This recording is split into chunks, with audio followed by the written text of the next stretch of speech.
Epic sages, your home for adventure. Crafting worlds where your story's the center. Gear and tools for the brave and the bold.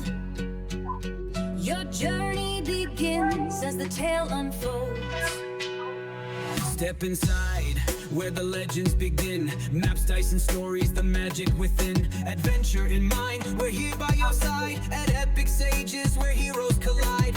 Every campaign, every turn, every fight, we give you the tools, you shape the night. Epic Sages is where you find satisfaction. With adventure in mind and your own passion.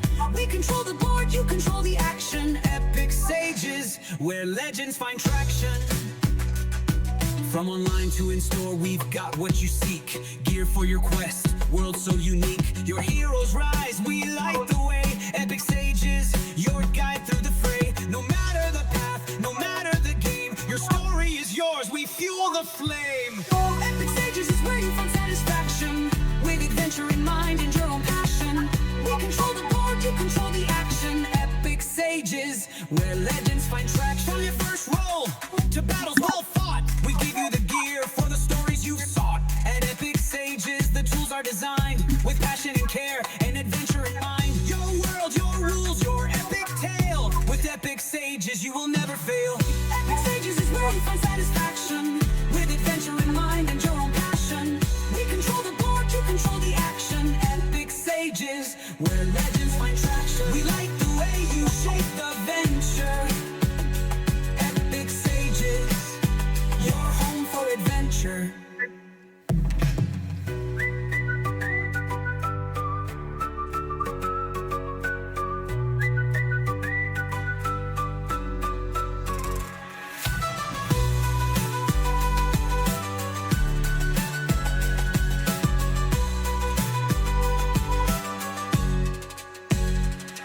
From online to in-store, we've got what you seek. Gear for your quest, world so unique. Your heroes rise, we light the way. Epic Sages, your guide through the fray. No matter the path, no matter the game, your story is yours, we fuel the flame. Epic Sages is where you find satisfaction. With adventure in mind and your own passion.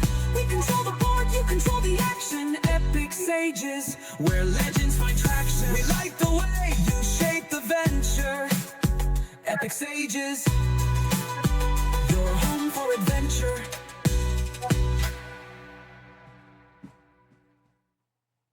Hello, hello, hello. Welcome to tonight's episode. Here, I could click a couple buttons here. Maybe if I put there we go, the right buttons, that'll help. So, we're on episode 5-12, lovingly called Fire Sale. We're going to be doing some rapid fire stories with our wonderful guest tonight. One of them you might recognize from a couple previous episodes, so we're going to start with him. Odie, who are you? Where you at? How do you? What's your stuff? All the things, you know the drill. Hey, I'm Odie. From Pensacola, Florida. I am actually the author and creator of the manga Gamma Blue, Floating the Creel. You can find it on Webtoons. I also have my link on my Facebook page at Oddball Productions. Fantastic. Oddball Production. Is there anywhere else besides Facebook that you're operating, or is it just Facebook and Instagram? It's just Facebook and Instagram for right now. Still working on other kinks. Built. All right, and then our other star guest, some old humble guy. That would be me.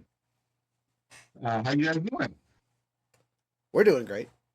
But tell the people who you are, what you do, all that fun stuff. Sure, I am the old Humble guy. I make delicious whiskey in Humble, Texas, just outside of Houston. We have 4 different labels right now. Our straight whiskey, Special Reserve, Double Oak Rye, and Boomtown Bourbon. All are award-winning whiskeys, all high quality grains, blah blah blah, all that stuff. Nobody's ever going to say that they make whiskey with low quality grains and poor controls and bad quality. Everybody makes high quality whiskey, but we make the most high quality whiskey. Extra grade whiskey. Nice. But yeah, so where can people find you? Obviously in Texas if they're in Texas, but can they order from you? Or is there a website? All that fun stuff. We have an extensive retail footprint here in the state of Texas, but if you're not lucky enough to be in the state of Texas, I guess, And you can always order it online, oldhumbledistilling.com. Hit the shop online button. It'll bring you to our store. You can order it, and it can be delivered to your door, usually within 3 to 5 business days. Nice. I'll turn you up just a little bit more.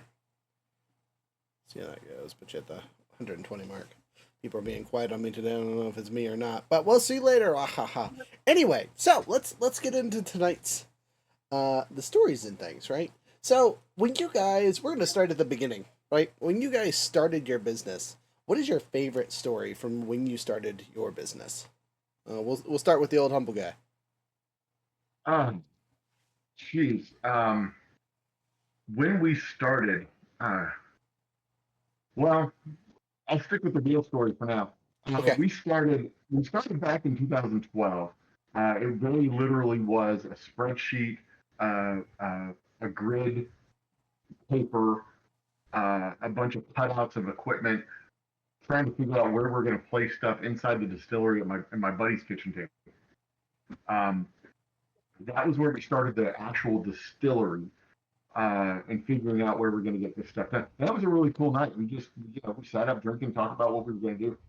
But the actual origins of the distillery go to before that, because that was 12 years ago, way, way, way back in the last century when I was in college. I made beer in my dorm because I was 19 and I couldn't buy beer. So if you got caught coming into the dormitories with a 12 pack or a case of beer, they confiscate the beer and you get written up. So I went and literally bought wheat, barley, uh, uh, hops, yeast, and made beer in the dormitory kitchen downstairs in the basement. And we kegged it. I didn't boil it. I kegged it up, and I brought it up in the closet and sold solo cups of beer for $5 a piece. It's creative, illegal, but creative. It's it probably is not very legal. That's for the courts to decide, but it's well past the expiration date at this point. It's way it's way past those statute of limitations. You're good. I'm just picturing some suspicious RA just wandering by, backtracking back. What's that? My chemistry homework? It's way too funny. That's a good starter story. Odie, what about you? With your business, what was your favorite getting started? Because you've been doing it for a hot minute now too.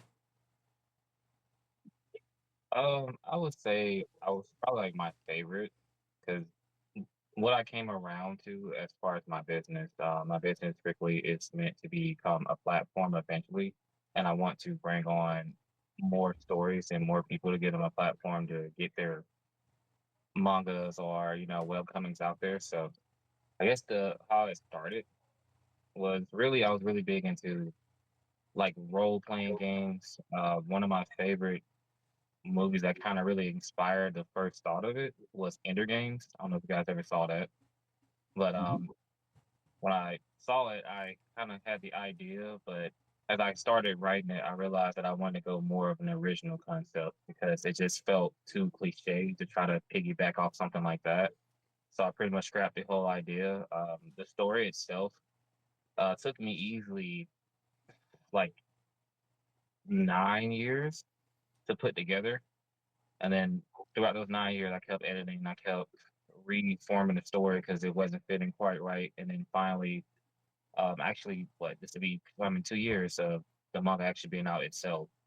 So that's to be 2023 is when I actually released it on January the 1st. So definitely was a process because I really had to put a lot more effort into developing the characters throughout the story. I felt like the general concept of them was just not resonating enough with me. So I had to retweak and go back and pretty much erase the whole entire story. And it was definitely a struggle, but I appreciated actually diving deeper and giving the characters more substance than just, hey, I'm this random guy that's on this planet that's being invaded and somehow I keep making it through challenges after challenges. It's like it gave him substance. For instance, he's a he's a mulberry silk former. So what he does is he takes the silk that he formed from these caterpillars and he makes clothing out of it. But the interesting thing about the story is that nobody on this planet is actually impoverished. So it's kind of like a ecosystem that sustains itself. So there's like the high class, the middle class, and there's a lower class, but it's not like no one is actually struggling poor. So the story itself kind of features I guess a utopia in a sense. So in this utopia, everything is structured to where like there is no crime rate. So when this mass scale invasion happened, it's like the first time seeing destruction on a catastrophic level. So it kind of brings you on this ride. You kind of see the main character Juno go from this humble silk, yeah, you know, raising mulberry silk to create clothing, and you just kind of see him tap into his hunter instincts and trying to survive along his sister, and just kind of give you an interesting perspective and kind of put you in those shoes of like, if this was to happen, how would you cope with it? So that's the story of it. Fantastic. And just for review, I know you told us before, but what's the name of the story itself? Because I know it's not Oddball, because that's just your production company. But what's the story name? So the story, the actual manga's name is Gamma Blue, the Smoldering of Trill.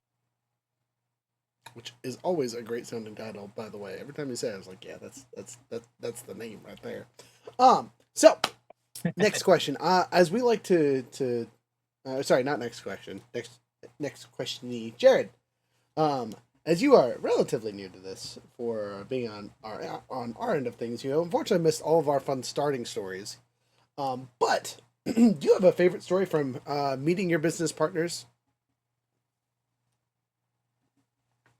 I mean, I kind of ended up falling in with you guys fairly straightforwardly. It just kind of naturally progressed. First, I asked to just be on one of the live plays, and then as we got to hanging out and doing stuff together, we're like, obviously I approached you with an idea, and you're like, hey, counter offer. So now I'm here. Quick and simple. And I'm So, still, go ahead. as I said, still, my problem always is I've always got like a ton of ideas, and I've described this before. I'm one of those people that has tried and failed at a bunch of different things with with periods of long thing of just like, I don't feel like trying anything because I've tried and failed so many times. And once again, now I'm trying at a thing now, and this time it feels really, really good.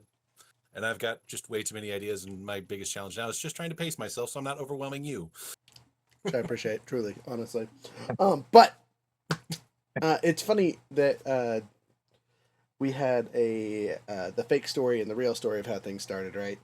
Because that's 100% how we present our company. Do you want the funny story or do you want the real story?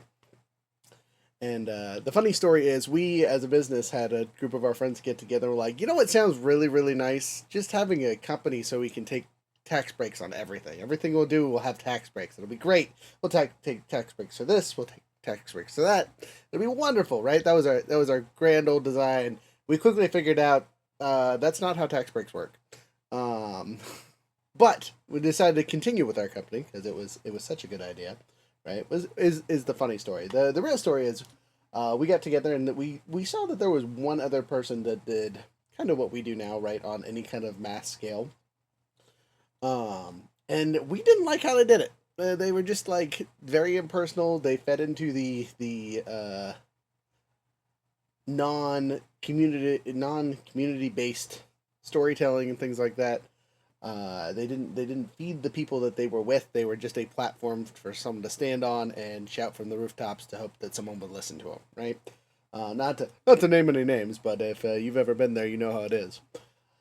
So we started our own thing, right? Filled a thing in the market, and I think my favorite story, besides the fake one, was the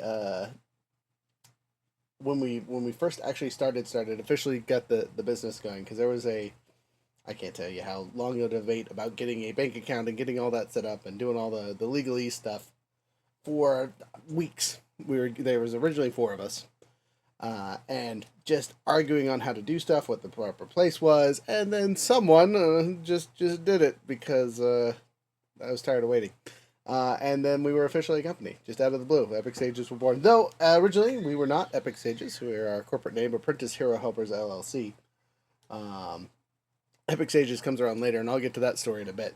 But that's our silly, fun origin story that we like. to talk about it. Sometimes just taking the step forward is what you need. Otherwise, you will stand still forever, right?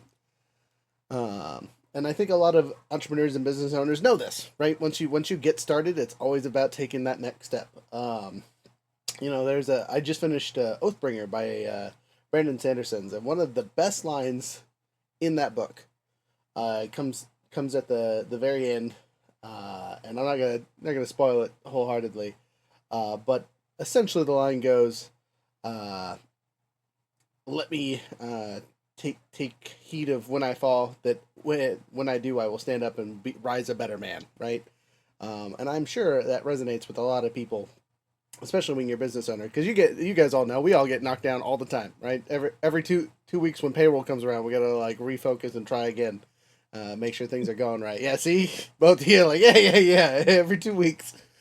Uh, felt.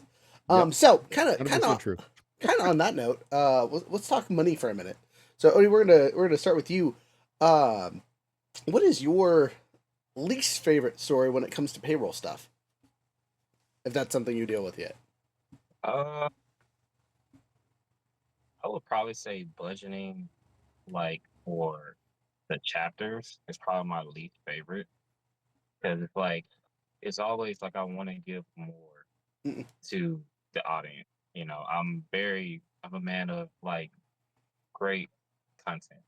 I firmly believe that if I'm going to put something out, I want to be proud of it. So I try to find a happy medium to give like the most quality. And if any of you guys actually seen the pages that I put out for a moment, they're very detailed. So, I want to give as much quality as I can, but sometimes I have to pull it back because I'm like, this is a good part of the story. So I have to save like the actual bigger budget for like the climaxes or like the end of the season where it's like something extraordinary is happening. So I think that's like my least favorite part because I always want to give so much in each chapter that I have to like restructure and be like, okay, let me dial back a little bit, keep it consistent, but just not take a whole leap and bound so early in the season. I feel like lots of stories tellers struggle with that part, especially when they parcel their stuff out. Like anyone that's on the fan fiction writing stuff where they have to write, 100,000 word chapter every once in a while. They could be going for 200,000, but they keep it at that 100,000 mark because they got to. And doing pay and parcel, we deal with that all the time on our stuff. I don't get that on my end of the story, but I feel that wholeheartedly. Joe, Yes, that's correct. how about you? Yeah. Least So favorite. one of my Go ahead. first hardcore realizations was early on, right around 2015, 2016, after I'd bought my partners out and moved the distillery down from Conroe to Humble. I was looking at the inventory that we had, doing a quick back of the envelope calculation of the inventory that we had, how long it would take me to replace the inventory just by cooking and distilling the whiskey that we needed to make to replace the inventory, how long it would take to replace that whiskey, the amount of rent that it was going to take to pay in order to have the time to replace the whiskey. And I discovered real fast that I was going to be doing my distillery part-time for another like 5 years because I just the money just wasn't there yet to do it full time because I didn't have enough inventory to keep the lights on, keep the doors open, to buy more supplies, to buy the money just wasn't there, and the money wasn't in the inventory either. So there was additional funds that needed to come in. We a significant portion of the story of my shop is we started off underfunded, and we've been underfunded for a really long time, and we've kept the doors open because I'm stubborn. I'm also stubborn, and I'm a little bit hard headed. So all those things kind of came together. Three solid traits to have as a business owner. Exactly. Exactly. I'm not as smart as I think I am, probably. Sounds like a story. Yeah.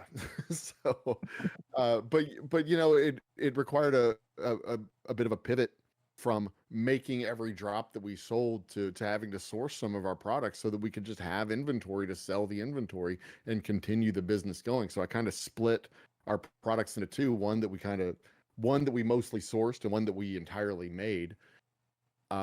And that's been a game changer. It allowed me to eventually take the distillery full time, and we are in the process now of bringing everything back in house. So it's been a journey. It's been a long journey, but that was probably the first shock to my system is when I just, I added the numbers together and looked at it and went, wow, we're going to be bankrupt in about 4 months if I keep this up. And there's nothing I can do about it either. There's like, unless I suddenly quintuple the price of my whiskey, which wasn't going to happen. Right. Gotta love that as a business owner and be like, all right, here's a cool product. I know it's great, but it needs to be affordable, because if it's not affordable, it doesn't matter who's going to buy it, because it's just going to sit on the shelf for 6 months and languish away. Market research is the best. So kind of to ping off that one a little bit more when we're talking the finance side of things and the budgeting, going over to Jared. Do you have a negative money story? Again, I for us, I don't think you have any bad experiences, luckily. But give it time; it'll come. It has, because you guys have been bringing me in, trying to show me the numbers side of the business. It's been a learning curve. I'm still trying to keep up, but I don't think it's been overtly negative. But something kind of pinging off the overall topic. So one of the many careers I attempted at some point was acting, and I've gone into this before.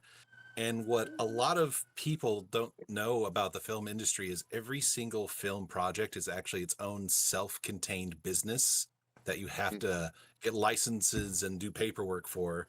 And that means so much payroll, so much, like, you have to make sure these people are fed, you have to make sure they're safe. And that's why all these different film worker unions and actors unions exist, because you have so many people need to do a lot of work in a very short amount of time, and they all need to be treated fairly. So it's kind of a nightmare on a big film production. Feel that wholeheartedly. So on our end of things, though, for the biggest negative I think we've dealt with,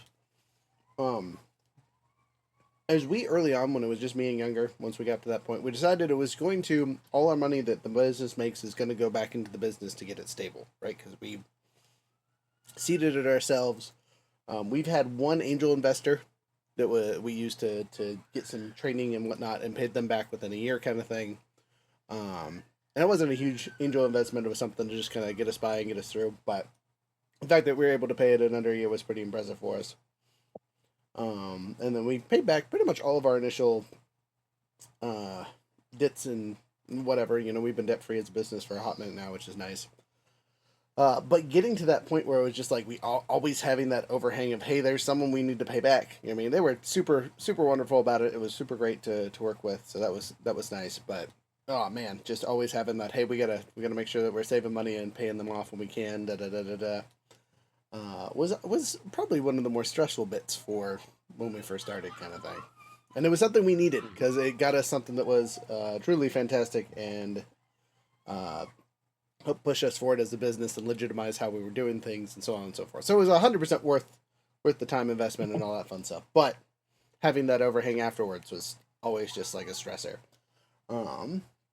But kind of on that note, let's talk about some of the positive things of being a business owner for you guys. So, like, what is your favorite thing about owning your business or about doing your business? What is the, like, when you think about it, this is the thing that brings me joy in what I'm doing currently? I'll give you guys a second to think about it.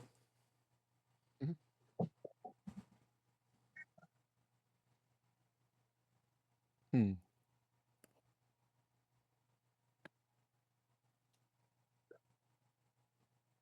love the timing on that. You said, what is your favorite thing about doing your business? He just takes a long sip of whiskey. Right? Good timing. Good timing. Every hour is happy hour at my business. Let's No, go. I mean, so but we'll start with you then, Jeff. that's legitimately part of it. Like, one of the things I love about what I do is that it's cool. My old life, I was a trust officer for funeral homes and cemeteries, and I mean, just explaining that makes me want to fall asleep. I make whiskey. I make whiskey accessories. It's cool. I get to hang out I get to go to comedy shows and sponsor music festivals and hang out with cool people. They don't know who I am, but I get to hang out with those people sometimes, and that's kind of cool. I get to go to a show at a bar or a club, and I get free tickets because I sponsored the show. So they're not really free tickets; they're probably the most expensive tickets you can get. But then I sit there and I'm like, yeah, I'm a sponsor. That's my logo up there on the wall behind these guys performing. That's kind of cool. That's one of the cool. That's probably my favorite thing about this is it's cool. Um, and I mean, also I make a really good product, a really cool product, and I get to share it with people. Earlier today, just before I got here, I was on the other side of town doing a tasting, and people, would you like to try my delicious whiskey? They come up and they take a sip, and they're like, "Wow, yeah, I did that. That's pretty awesome. Thanks." Also, thanks for the compliment. But yeah, thanks. That was really cool. Thanks.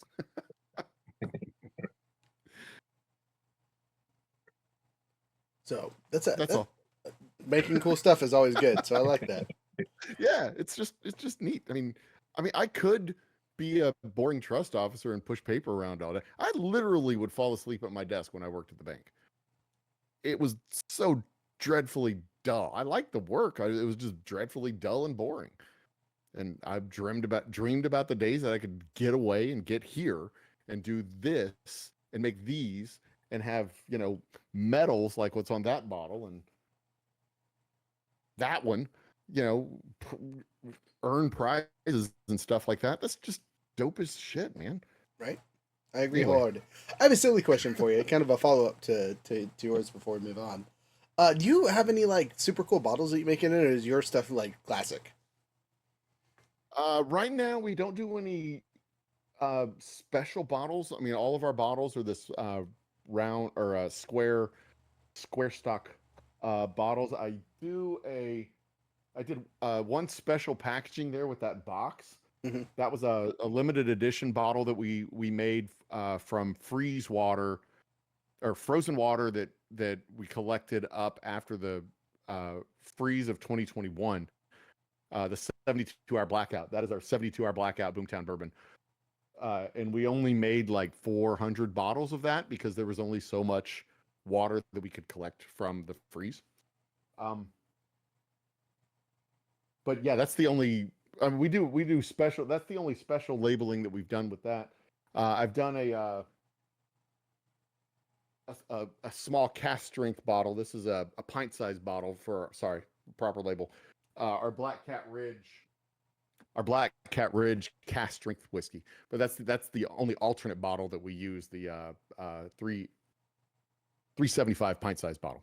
Nice. But yeah, we don't do any stylized bottles or anything like that. They're just basic molds of rectangular bottles. Hey, whatever works, right? Keep it simple. Keep it simple. It The keeps important stuff is what's in the bottle, not what's on the bottle. Exactly. Odie, what about you? Rook, Rook. Oh, yes. Sorry, really quick, Rook. I just thought of a product we need to stock. We need to get D20 shaped whiskey stones. I agree wholeheartedly. Immediately. Yes, you do. We'll add it to the list. Wahaha. Odie, what about you? What is your favorite part about being a business owner / what you do? I would say I think it's the challenges that come with it. Like Okay.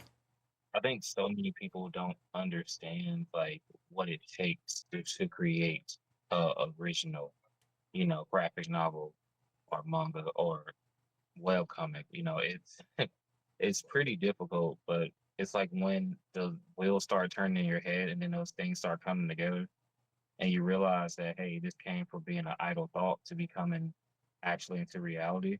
It's like it's very interesting. It makes me feel uh well definitely accomplished and in other words of old home man, really cool because a lot of people I think are feeding off the same type of genres. Mhm. And I feel like it's interesting when you can take something super simple, but create it to where it's complex within its own story.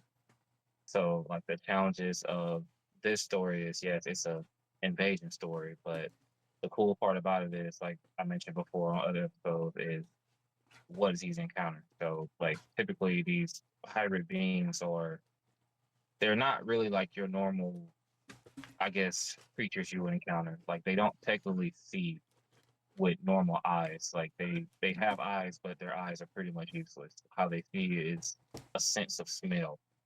So they use like pheromones in the air to create a thermal picture of what they're actually encountering. So it's kind of like when you look at Predator when he does that little scan, it's like infrared. Mhm. It is infrared, but there's see-through smell. So it's like pretty much like their eyes are useless, but as long as they can smell, they can still see you. So it's a really cool concept.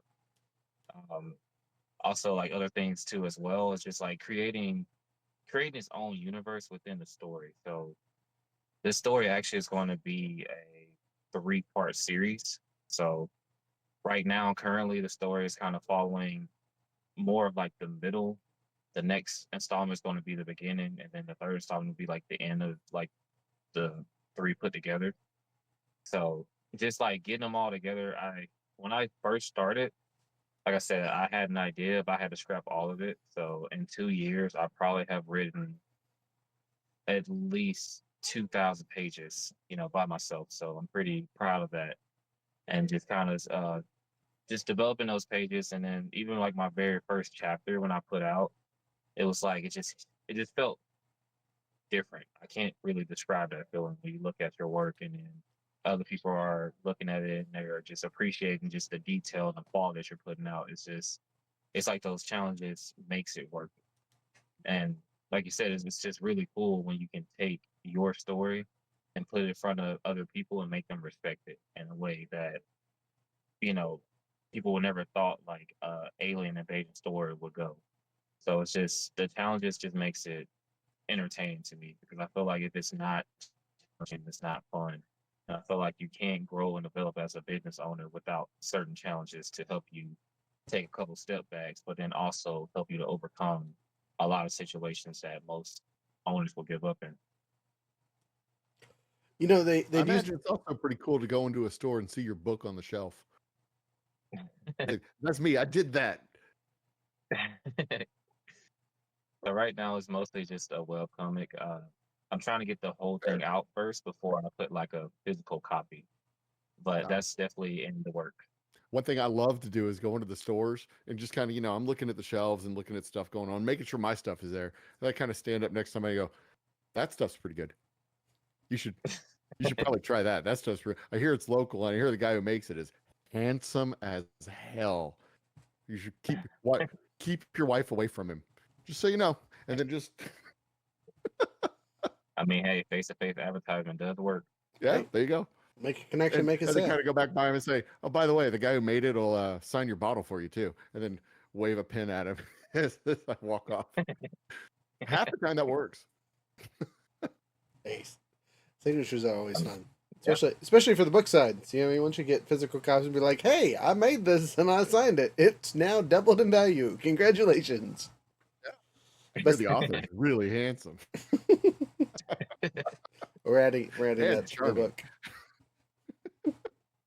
Start going and flipping everybody books over. So, follow up question for the manga side of things. Do you have a favorite chapter you've done so far that just like sticks out in your brain Uh, that you're just like, man, this was the one? I think my favorite chapter was, I would say, probably the story involving the two twin sister characters. It's called The Lonely Viper and The Black Widow. It just kind of gives more perspective on two characters that I really enjoy.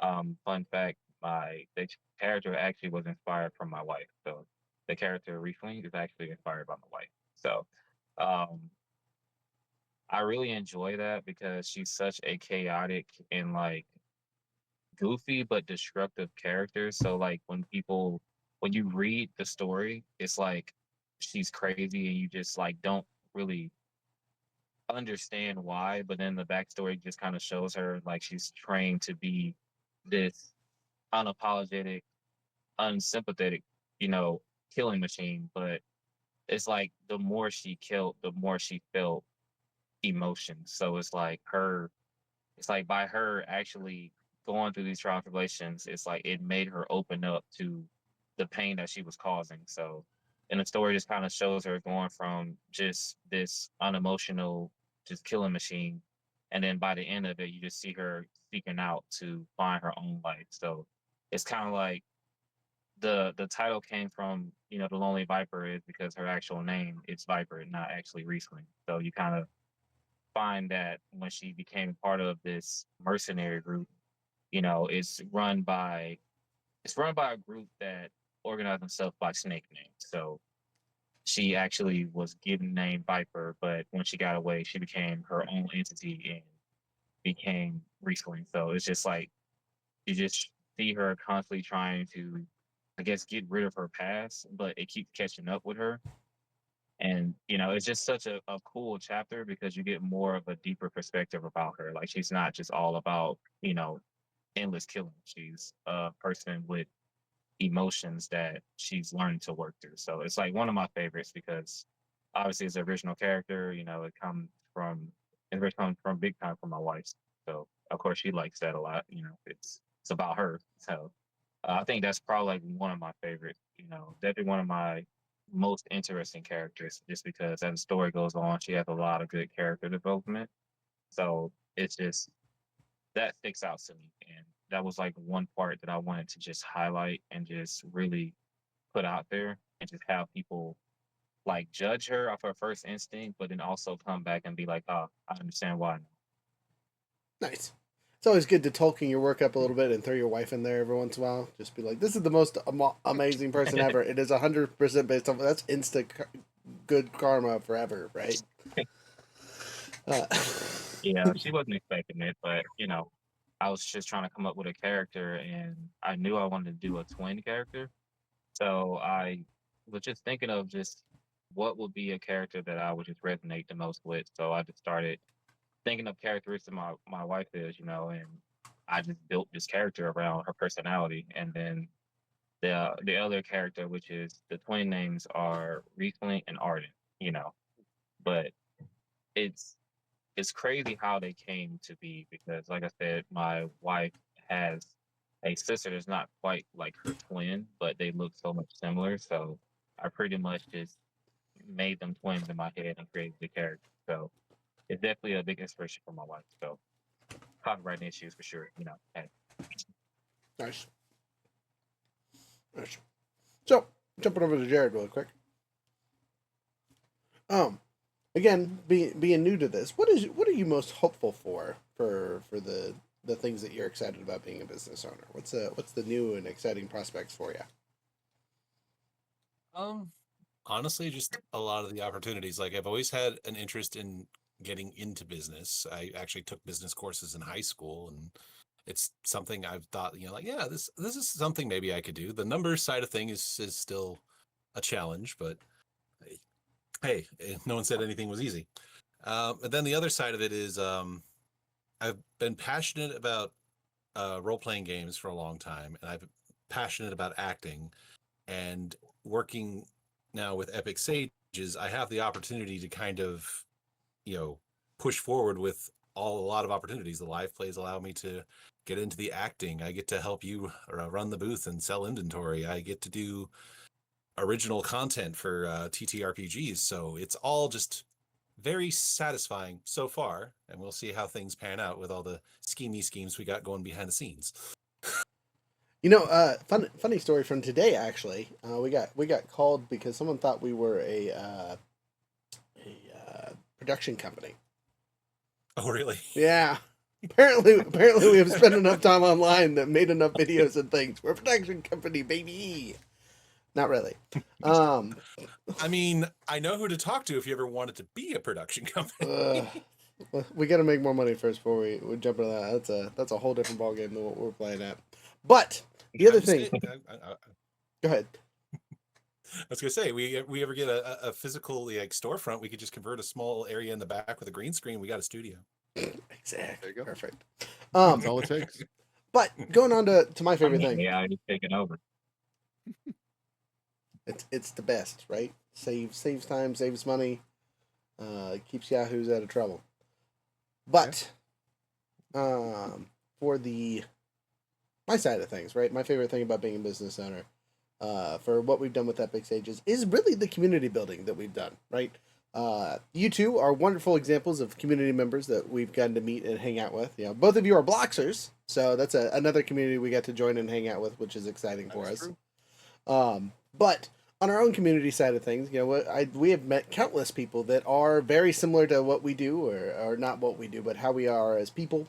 They align up with how we want to shape the world coming forward. One of my favorite ways to describe what we as Epic Sages are, as the hero helpers, as we call ourselves, is the next generation of quintessential storytellers, right?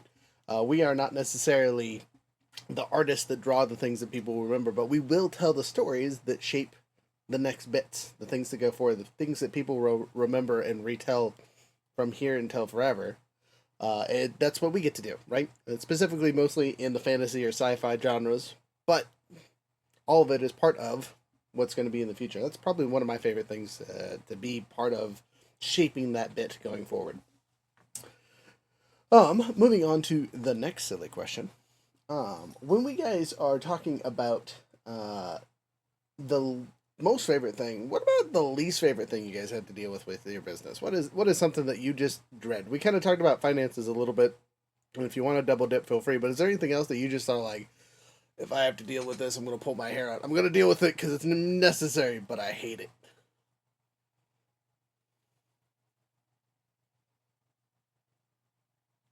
That's a great question. Yeah, I'll give you a second. Good question. I'll start this time because I know what my personal one for the business is, and that's 100% dealing with shipping and distribution stuff and dealing with other suppliers. As much as I like my suppliers that I work with and the products are great and all that fun stuff, all the extra BS that is attached to that is the worst, right? Figuring out shipping and logistics and all that fun stuff, because rarely do we get to order stuff that is in US to start. Most of it is out of country somewhere in the world, right? And then we get to bring it in.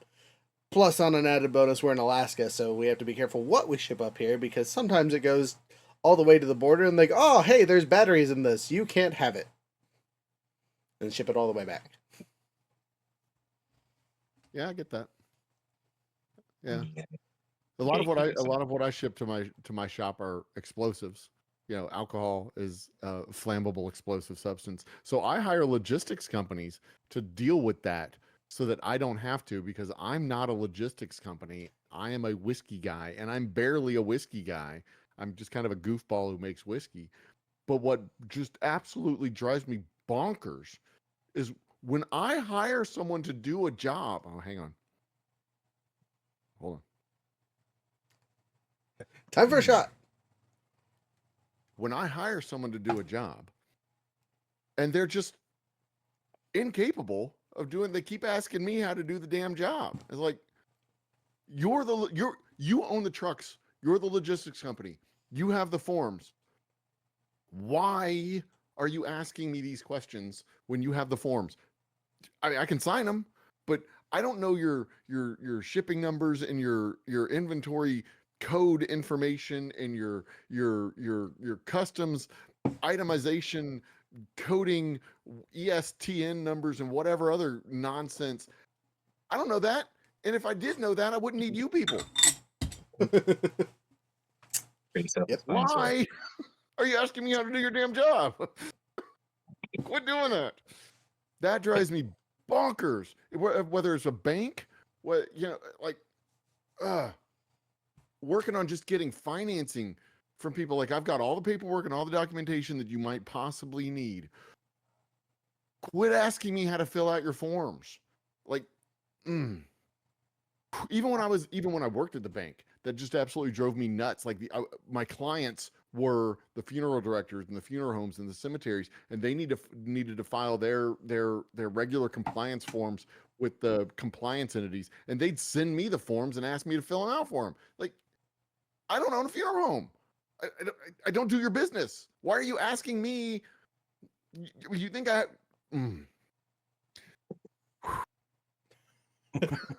All right, I asked the right question. That was the perfect reaction to that question. Thank you. I appreciate that. It's absolutely nuts. I can do my job. I can't do yours. Quit asking me to do it. My guess was completely off. I thought he was going to say the ATF. Those guys are kidding. They don't bother me none. He doesn't They own get it. their The state of You Texas, you don't have enough dogs, is what you're Texas telling me. alcohol commission is a pain in the butt, but generally speaking, they just want their taxes. If you pay them, They want their cut. yeah, they want their taxes. If you're paying the taxes, they're not going to shut you down. They don't want to shut you down. They want to keep you in business because then they keep getting money. But man, it would be really nice if they lubed up before they crawled up in my butthole every once in a while. Yeah. I Anyways. was just gonna say I can feel your pain somewhat. My wife works a very paperwork heavy job. She works one of those DMV Express offices that helps expedite your DMV paperwork and make it go smoother and faster.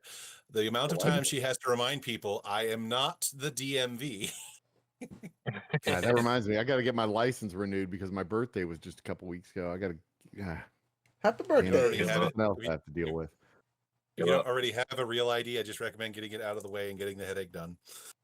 I think I do have it. It's the one with the star on it, right? Yeah. I think so. Yeah, I got that last time. So just That'll make it easier. just another I thing feel to like do. like the DMV is like the modern day Dungeons and Dragons.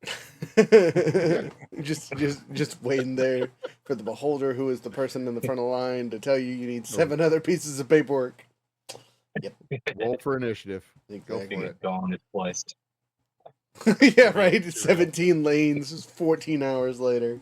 You don't even have the vehicle anymore. It's already been towed. Odie, what about you? Your last license expired a second time. You need to get a third one. Oh, damn it. Right, it was in the middle of paperwork. It hadn't even been approved yet. I can't approve your third license, so your second license is approved. Sorry. Right. Odie, what about you? What is your least favorite part of doing what you do? What is the thing that you just like dread but deal with because it's something that you have to? I think it's like 2 for me. So I think one of them is like, since I'm like the sole creator of this, like it's my job to like make sure it gets on like all the platforms. And then sometimes like I get like OCD. I'll be like have to backtrack and like, okay, did I put it on Instagram? Did I put it on Facebook? Did I put it on Webtoon? Did I put it on Duck Comics? And it's like I get so stressed out sometimes, and I just like, oh, I get somebody else to do it. And I realize it's just me. So I'm like, wow, crap, I gotta make sure I keep it on schedule. So I get to the point where I'll upload them like way ahead of schedule and just put like the exact time I wanted to go live. And it just saves so much time. I think the second thing for me is probably like um, promoting. Like promoting is so tedious because you have to figure out the algorithm. And then it's just like learning like what times and what days actually work best. Like for instance, like when I first started, I was trying to post on like Tuesdays, but I was like, that's way too early in the week. And then I had to keep like doing like I guess the testing period of like, okay, let me try Thursday. That didn't really work well. So then I tried Friday. I was like, it worked a little bit better, but it still was like people were more active on Friday. So a lot of people were like, they would see it, but then they still had a lot more things to do besides sitting down and reading a manga. You know, it'd be different if it's an audiobook. You just take it as you go. But then I started realizing that Sunday works the best because, Sunday is kind of like the day that everybody recovers. So I realized that actually worked out a lot better for me. It was a lot less chaotic because, especially when you're still writing the story as well, but you're also putting out the chapters itself. So, like, I'm putting out chapter 2 content, but I'm writing for chapter 5. So it's like a big conundrum of just like, oh man, like this is so frustrating because I got to promote and I also got to schedule these chapters to be released. So it's like getting pulled multiple ways and realizing that, hey, it's all on you to do it. So it's definitely frustrating, but I find a way to manage. I'm definitely wish I had my own whiskey. I probably would cope a lot better. I can hook you up with a bottle. I know a guy. Okay. It's gotta be tough Sounds though, great. working with like those separate timelines. Like you're publishing the thing that you did 3 months ago, and you're working on a thing that's going to come out 2 months from now, and like Yeah. that's I get that. Yeah, I get that. That's tough, man. Yeah, It hurts my mind thinking about it. especially when you're trying to keep track of it, like I already wrote for season 2, and then I gotta go back and think like, oh, what did I say in season 2? And then I'm like having like this brain conundrum. Mhm. And then I go reread the stuff that I wrote, and I'm like, I should remember this thing. But then I realized that this was like almost 700 pages ago. So like, it's definitely crazy. And, like, I'll be putting out, like I said, content for season 2, but then I'm like, I'm literally writing for season 5 right now. So Yeah. it's just crazy. That's wild. That's wild. See, the stuff that I've got barrels that are going to be ready in May and putting stuff in barrels now, and then other barrels that'll be coming ready in November while I'm working on a label that I'm going to be releasing in October while I'm working on a promo that's going to go live on July 4th. But all of that's the same stuff. Yeah, Yeah. I don't have to remember a storyline that's fractured and replaced and rearranged. It's just whiskey. It's, like the whiskey that's going in barrels and the whiskey that's coming out barrels is pretty much the same whiskey. I've got, 3 different timelines on the whiskey, but those 3 different timelines, in May it's the same stuff that it was in June, and so I don't have to remember I don't have to worry about spoiling stuff for people when I'm promoting it. It's just, hey, it's going to be ready in May. It's delicious, nutritious, makes you a better dancer. I don't have to worry about revealing a death.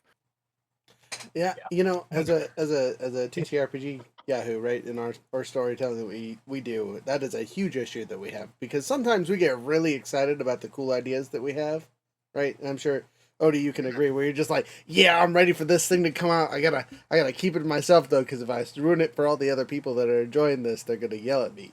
I cannot Yeah. foreshadow too hard, but I gotta do it just a little so I don't do crazy. Really want them to go in that room, but you can't tell them to go in that room. They have to figure it 100%. out for themselves. You're How do like, I? why do you keep missing the room? All right, But see, I do a at this pretty point, we're good job changing the of room like location. like I think I do a pretty good job of like not foreshadowing. That's like one thing that I try my best to not do, because I don't want to lead the audience into a conclusion. Like I want the story to be like surprising. Like you just don't expect something to happen. Like even if you think it's going to happen, it's not going to happen. Hmm. Interesting. Okay. Wow. I know for a lot of ours, foreshadowing is a major theme because it helps you guide where the players are going. But our timelines are a little bit different. You know what I mean? We have to have our players make decisions in the moment, so letting them kind of have a step where they should go is embedded on how we do things. Whereas comparatively to writing a story, having a great twist is probably a super powerful element of the storytelling process for you. So it could be lots of fun. Well, For me, foreshadowing is really important, but I'll tell you all about that in about 10 minutes. nice, good. I like that pun. That was solid. I appreciate you. Um, well, we are at the 53-ish, 55-ish minute mark, so I think this is a good time for final thoughts and wrap ups and things like that. I hope you guys have enjoyed our fire sale of stories and things like that for our wonderful guests that are here tonight. And we're going to go left to right on the screen, obviously skipping me and Jared and jumping back to us, wahaha. So starting with the humble old man. Final thoughts on tonight's episode, things that you would like to share, and then all your stuff, where people can find you, what you do again one more time, all that. Well, final thoughts. I mean, this was fun. Uh, I I very rarely have initial thoughts. I usually just go and do it.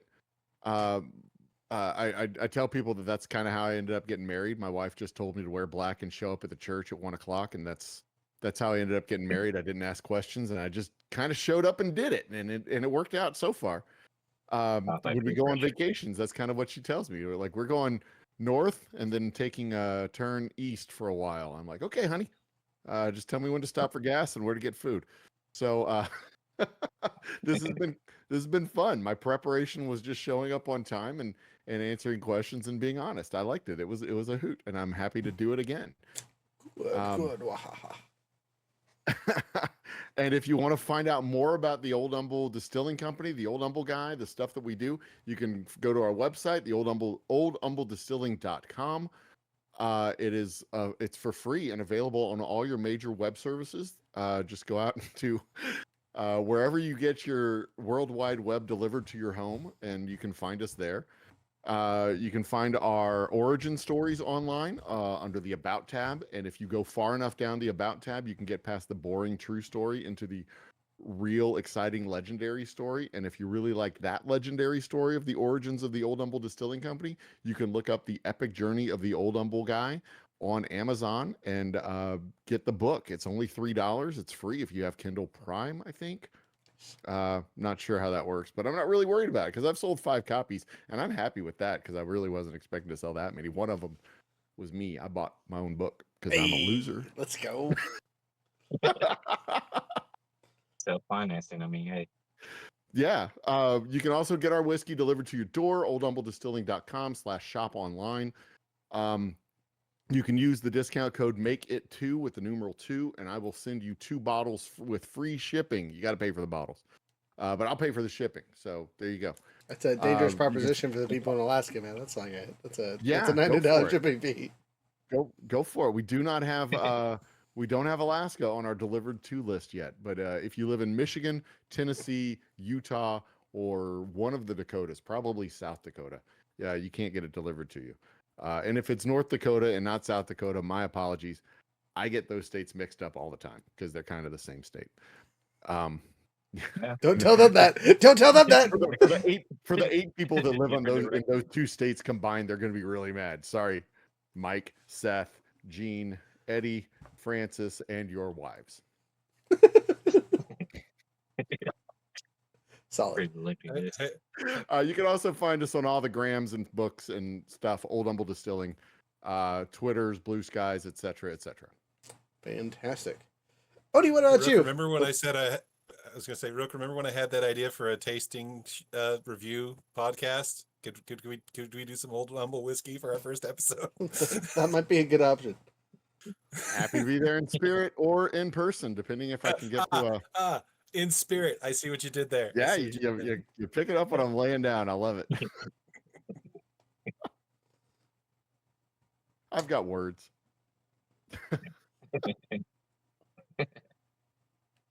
But I gotta say real quick, I get a little bit embarrassed. I say I wrote a book when I'm in front of people who actually have written books, because I just crapped this out on a Thursday afternoon before I installed a sync the next day.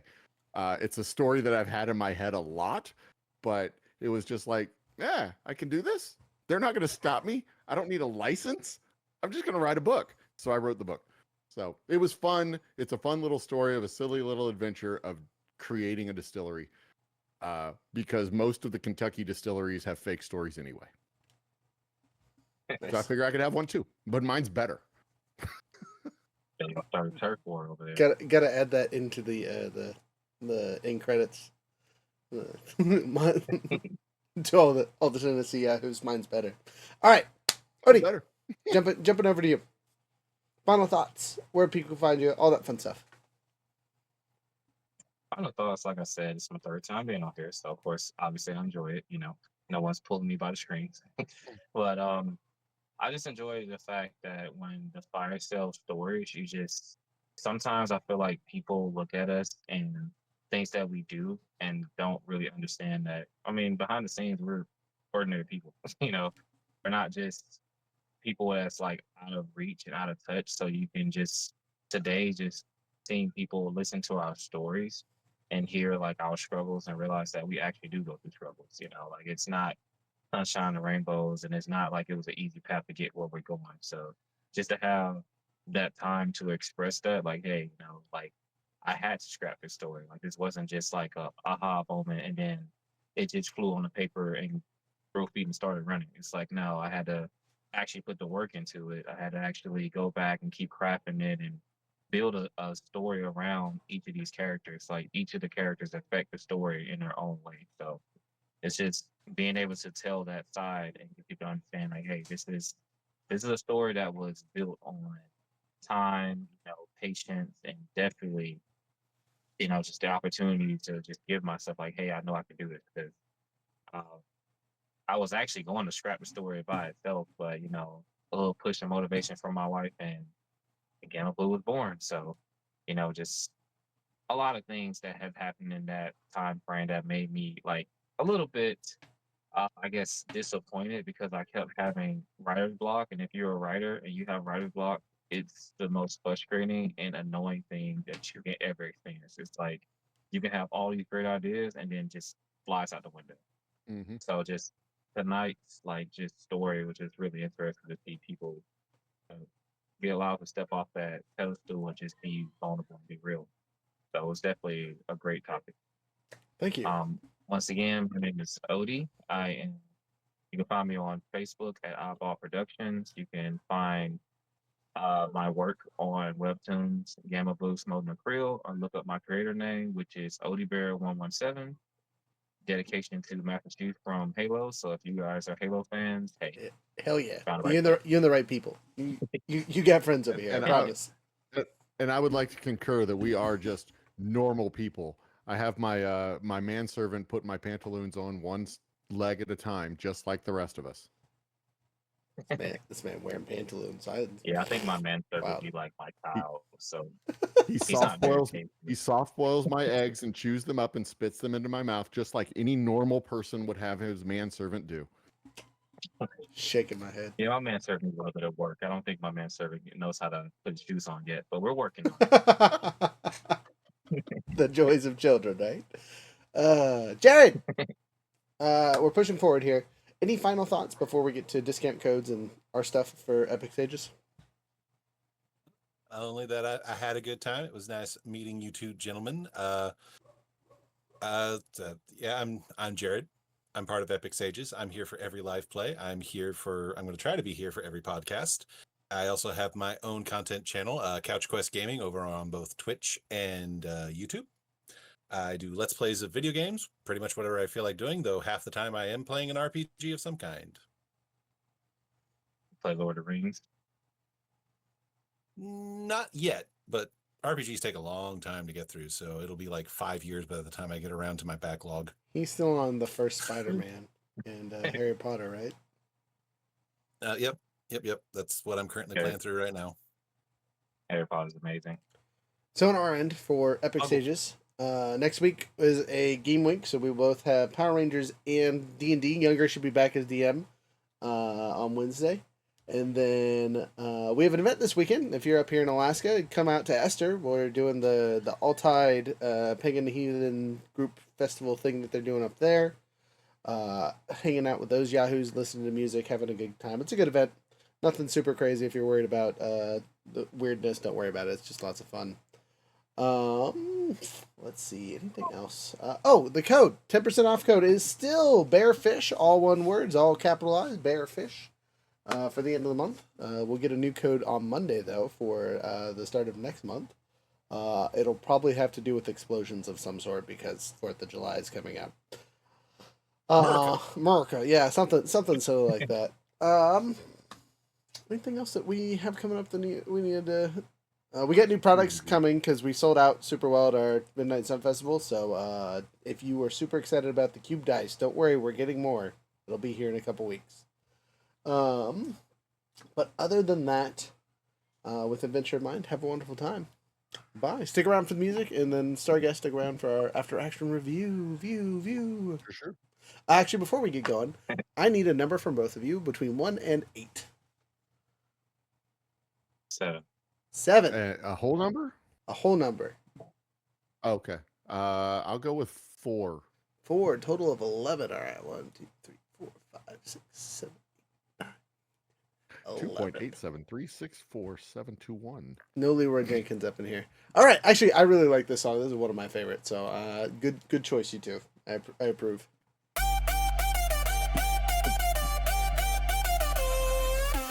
I move like fog through static air. Ghosting glass, no weight, no care. Clock hands spun, but time stood still. Life on loop, no voice, no will. But sun stirred beneath my skin.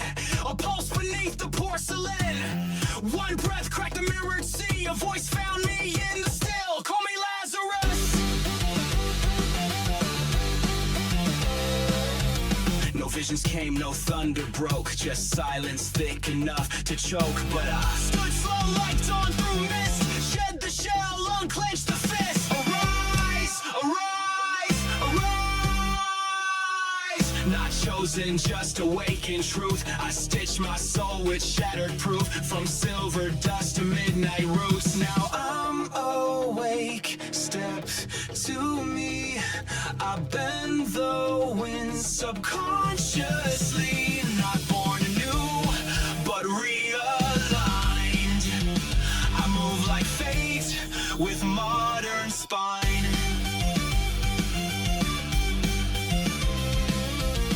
No flame, I'm current in the wire. Stone in motion, soul on fire. Eyes like moons and lungs like choirs. Not the spark, but what it lights. No guiding hand, no holy book. Just pages torn from lives I took. My past selves buried under glass. Each one whispering, let this one last. I broke the loop, I breached the veil. With nothing left, I couldn't fail. I ride the line between myth and street. 1 foot grounded, one obsolete.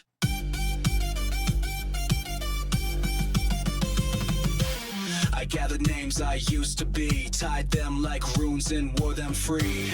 A sigil stitched in skin and dust, built from scars and borrowed trust. I'm not the spark, I'm what it lights. The shadow cast in ancient rites. No prophet's robe, just hood and ink. A mind that learned not how to think, but how to feel and how to stay when everything you love gives way. So if I rise, it's not to boast. I haunt my future like a ghost. Call me what you want, I won't adjust. I'm not back, I just rose. Step to me, dust. Arise, arise, arise. This is the sound of soul refined. No throne, no light, no grand design. Just pulse and breath and tangled spine. Now I stand etched and real, wound in time and turned like steel. So rise I did, and rise I stay, one truth away from breaking the day.